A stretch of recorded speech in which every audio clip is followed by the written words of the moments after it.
السلام علیکم، میرا نام ہے شویتا۔ السلام علیکم، میرا نام ہے اندر اور آپ سب کا سواگت ہے ہمارے چینل میں۔ ابھی ہم ڈاکٹر اسرار احمد کا ویڈیو کرنے والے ہیں اور ویڈیو کا نام ہے قیامت کی 7 بڑی نشانیاں۔ آئیے دیکھتے ہیں۔ اوکے۔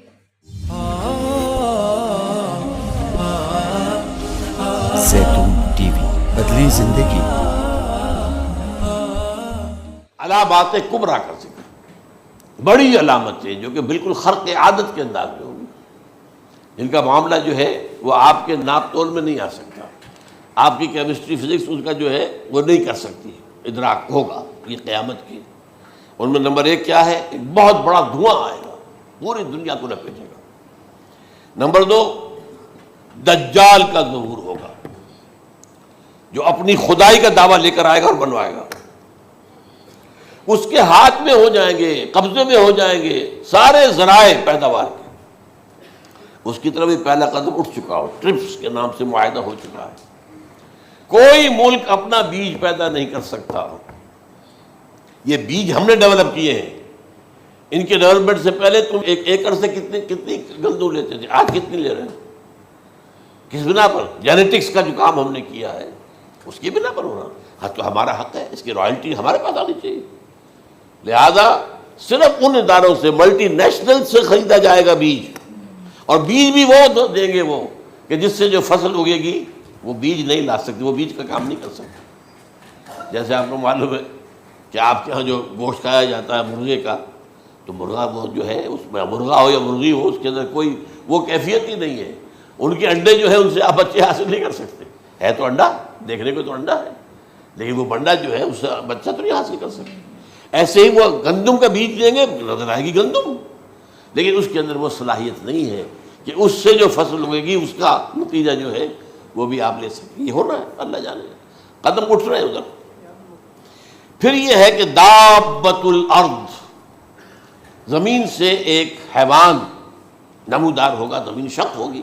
ابھی میں کہہ رہا ہوں خرق عادت ہے، یہ چیزیں وہ نہیں ہیں جو ہماری کسی حساب کتاب میں جو باتیں پہلے آئی ہیں وہ تو حساب کتاب میں آ رہی ہیں، ساری سمجھ میں آ رہی ہیں، ساری چیزیں مشاہدہ ان کا ہو رہا ہے۔ لیکن یہ ہے کہ دابۃ الارض، یہ کہتے ہیں کہ کوہ صفا، اس میں تو نہیں ہے حدیث میں، کوہ صفا پھٹے گا اور اس میں سے ایک حیوان دابہ وہ ظاہر ہوگا، تو اسی لیے فرمایا ہے وَإِذَا وَقَعَ الْقَوْلُ عَلَيْهِمْ أَخْرَجْنَا لَهُمْ دَابَّةً مِّنَ الْأَرْضِ تُكَلِّمُهُمْ، تو ہم اندر سے پیٹ کے چیر کر زمین کے پیٹ کو ایک حیوان کو برآمد کریں گے جو انسانوں سے بات کرے گا، گفتگو کرے گا۔ نمبر 4، طلوع الشمس من المغرب، یہ بھی خرق عادت۔ سورج تو طلوع ہوتا ہے مشرق سے، غروب ہوتا ہے مغرب میں، لیکن اس وقت معاملہ الٹا ہے۔ یعنی جو کائنات کے اندر جو گڑبڑ ہوگی کچھ سمجھ میں بات آتی ہے کہ یہ معاملہ جو ہے یہ تو اس پورے سولر سسٹم کو اگر بدل دیتے ہیں تو مشرق مغرب ہو جانا، مغرب مشرق ہو جانا، یہ سمجھ میں آنے والی بات ہے۔ اس کے بعد ہے عیسیٰ ابن مریم کا نزول، جس کے بارے میں آج ہم نے گفتگو کی ہے تفصیل سے۔ یہ نزول ہونا ہے، یہ علامات قیامت میں سے حضور نے بیان فرمایا ہے، اور قرآن مجید کی جو اصطلاحات ہیں اس کے حوالے سے میں نص قطعی جو ہے وہ میں آپ کے سامنے رکھ چکا ہوں۔ پھر یاجوج ماجوج کا ایک معاملہ ہے، یہ میں ابھی اس وقت زیادہ اس پر بات نہیں کر سکتا۔ حضرت عیسیٰ علیہ السلام کے نزول کے بعد 2 کام ہوں گے، یہودیوں کا قلع قمع ختم، تمام یہود، ایک کام تو یہ ہونا ہے، اور نمبر 2 عیسائیت کا ختم ہو جانا۔ عیسائیت کی نفی کر دیں گے، بھائی تم مجھے خدا کا بیٹا بنائے بیٹھے ہو، میں تم خدا کا بیٹا نہیں ہوں، میں تو اس کا بندہ ہوں، رسول ہوں، میں نے تم سے کب کہا تھا کہ مجھے خدا کا بیٹا بناؤ۔ نمبر 2 یہ کہ وہ خنزیر کو قتل کر دیں گے، یعنی یہ تم نے خنزیر کب سے کھانا شروع کر دیا؟ میں تو تم کو نکاح اجازت دے کر گیا تھا، یہ تو شریعت موسوی میں حرام تھا، اور میں کہہ کر گیا تھا کہ یہی شریعت تم پر لاگو رہے گی، ہاؤ کم؟ تم نے کیسے کی؟ آج بھی بہت سے رومن کیتھولکس جو ہے وہ سور نہیں کھاتے، وہ اس میں ہے ان کے اندر کچھ نہ کچھ بعض جو ہے جو حضرت عیسیٰ کی تعلیمات کا کچھ اثر ان کے ہاں ہے۔ میں تو ایک مرتبہ، یہ 1971 کی بات ہے، 4-5 دن کے لیے برسلز میں رکا تھا، اس لیے کہ وہاں مجھے ایک صاحب نے خط لکھا تھا کہ وہاں ایک نوجوان ہے، ابھی اس ایمان لایا ہے، اور اس کے کچھ مسائل ہیں، ہم کوشش کر رہے ہیں ان کے مسائل حل کریں، آپ بھی جا رہے ہیں میں انگلینڈ جا رہا تھا تو واپسی پر آپ ان کے یہاں چند دن ٹھہرے. میں حیران ہوا. ویسے اس نے مجھے اپنے گھر ٹھہرایا نہیں، اس لیے کہ ماں باپ تو اس کے کرسچن تھے، اور پولیس کا چیف آفیسر اس کا باپ تھا، چیف آف پولیس فورس. اس نے مجھ سے ایک دن کھانے پہ بلایا، میں سے ہوٹل میں ٹھہرایا مجھے. اس نے کہا آپ اطمینان سے یہاں کھانا کھائیں، اس گھر میں نہ آج تک کوئی شراب کی بوند آئی ہے اور نہ ہی کوئی بوٹی آئی ہے سور کی. Roman Catholic. اب اکلوتا بیٹا تھا یہ عبدالعزیز، اس نے بعد میں بیان رکھا، وان کینٹر اس کا نام تھا جو کہ اوریجنل تھا. پھر اس نے نام رکھا عبدالعزیز وان کینٹر، پرانا نام بھی باہر رکھا. نہایت ایک نہایت خوبصورت. 28 سال کی عمر تھی، اور اس وقت میں نے دیکھا تھا کہ اس کی فقہی معلومات جو ہے میری معلومات سے 10 گنا زیادہ. اس کی وجہ کیا ہے؟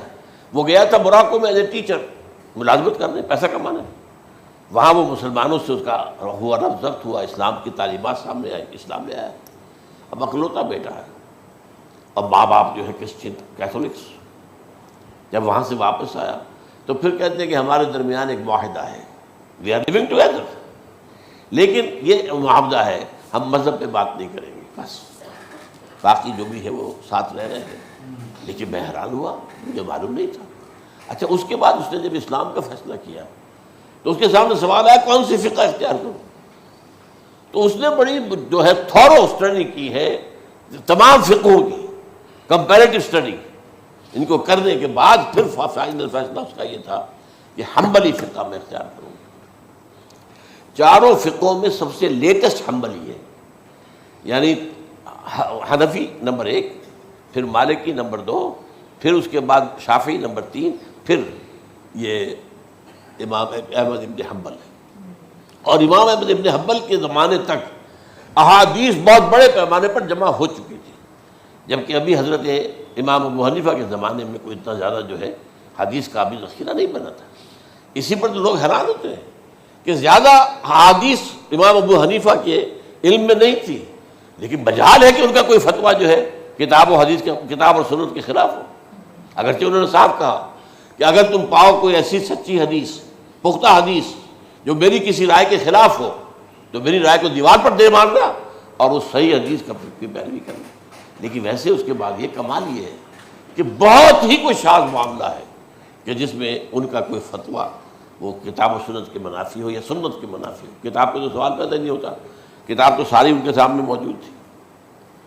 اس کے بعد یہ ہے کہ یاجوج ماجوج، اصل میں بتا رہا تھا آپ کو کہ جب عیسائیت بھی ختم ہو گئی، یہود ویسے ختم ہو گئے، استیصال ہو گیا، جڑ کٹ گئی. اب عیسائیت گویا کہ اسلام میں ضم ہو گئی. عیسائیت مذہب ختم، یہودی خود ختم. اب یہ طاقت کتنی ہو جائے گی؟ تقریباً 2/3 دنیا آ گئی. تمام اب عیسائی 2 ارب کے قریب ہے، 1 ارب 90 کروڑ ہو گئی ہے. مسلمان بھی 1 کروڑ 50-60 لاکھ ہیں. دونوں کو جوڑ لیجیے کتنے ہو گئے؟ 6 ارب کل آبادی ہے.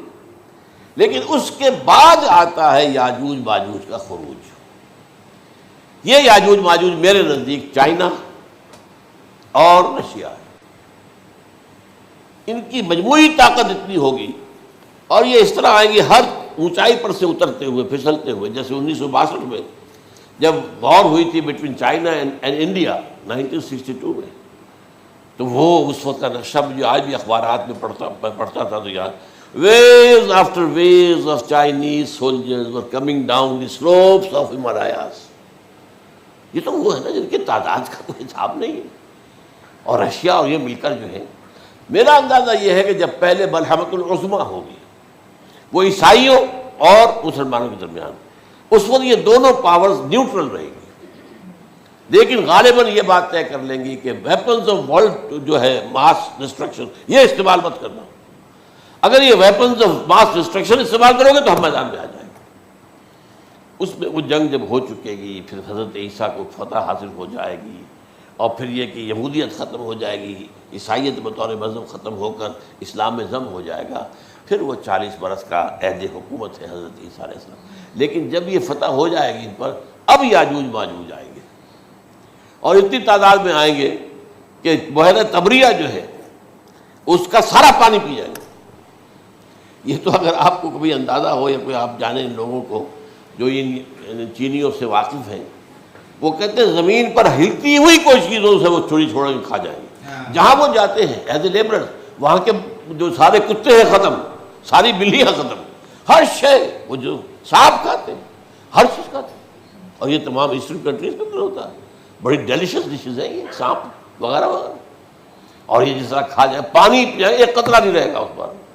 تو پھر جو ہے اللہ تعالیٰ اس وقت جو ہے اس میں ایک ایسی بیماری پیدا کرے گا یہ سب مر جائیں، یہ معجزے سے ہوگا۔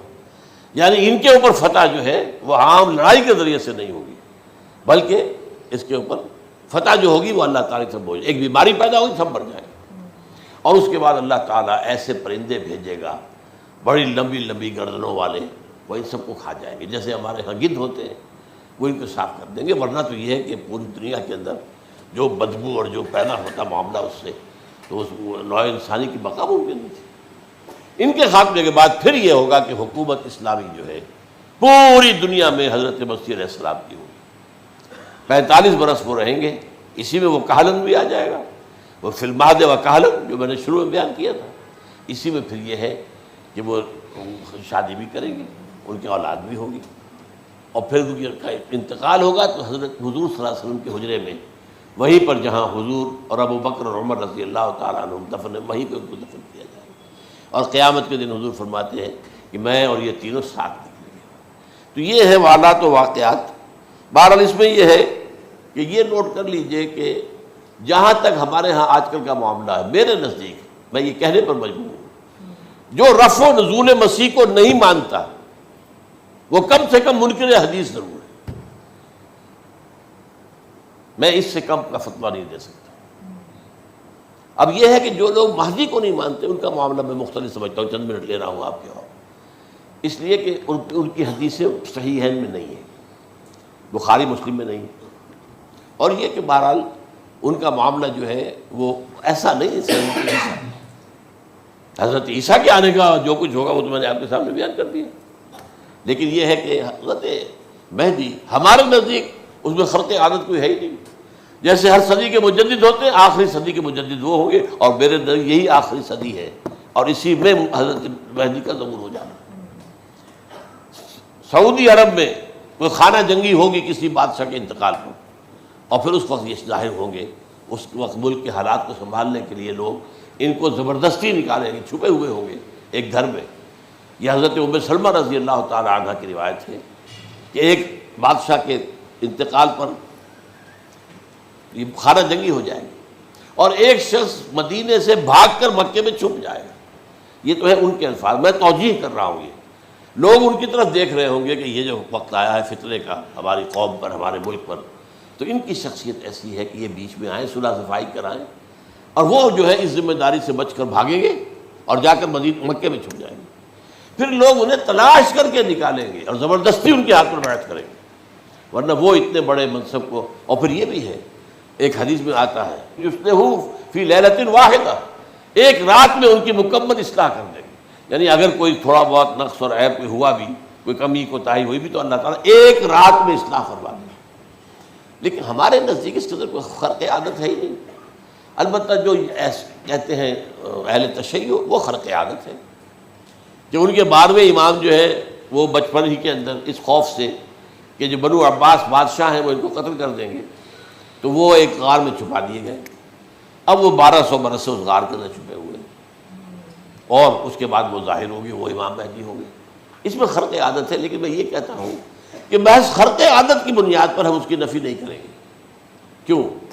کیا ہم یہ نہیں مانتے کہ اصحاب کہف 300 برس تک سوئے رہے؟ یہ کیا عام بات ہے؟ حضرت عزیر علیہ السلام اللہ نے انہیں موت دی، موت، اور 100 برس کے بعد زندہ کر کے اٹھا لیا۔ تو خرق عادت حضرت عیسیٰ کو ہم اتنا بڑا خرق عادت مانتے کہ اٹھا کر آسمان پر، تیسرے آسمان کے اوپر ہیں، موجود ہیں، اب بھی ہیں۔ شب معراج میں تیسرے آسمان پر حضور کی ملاقات ان سے ہوئی۔ تو یہ خرق عادت کی بنیاد پر نفی نہیں ہم کرتے، ہو سکتا ہے، لیکن یہ کہ اس کے لیے ہمارے پاس کوئی دلیل نہیں، کوئی احادیث نہیں، کچھ نہیں، اس لیے ہم اس کو نہیں مانتے۔ البتہ خود وجود جو ہے حضرت مہدی کا وہ کوئی عجیب بات نہیں ہے۔ وہ تو جیسے پہلے بھی آئے ہیں ہمارے مجددین، ایسے مجدد ہوں گے اور دین کو تازہ کر دیں گے. ایک صحیح اسلامی ریاست جو ہے وہ عرب میں قائم ہو جائے گی دوبارہ.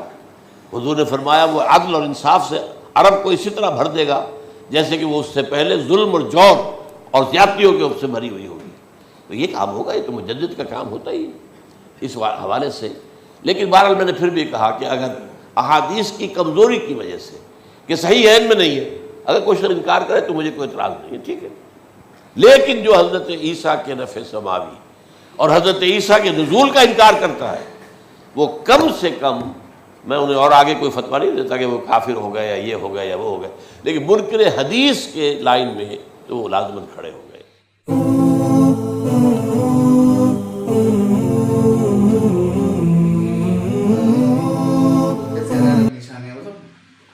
بیسیکلی ایونٹس بتائے ہیں جو ہوئیں گے، سب جگہ دھواں ہو جائے گا تو وہ سب بتایا ہے. پھر گندم والا بتائے گی کیسے کمی ہو جائے گی وہ سب. پھر سورج کا بتایا گا کیسی کیسی چیزیں ایسٹ ویسٹ ہوتا ہے وہ الٹا ہو جائے گا، الٹا ہو جائے گا پورا. پھر حجوج مجوج کا واقعہ بتایا گیا. پھر عیسیٰ کا کیا رول ہوگا آگے جا کے، کیسے کرے گے کیا.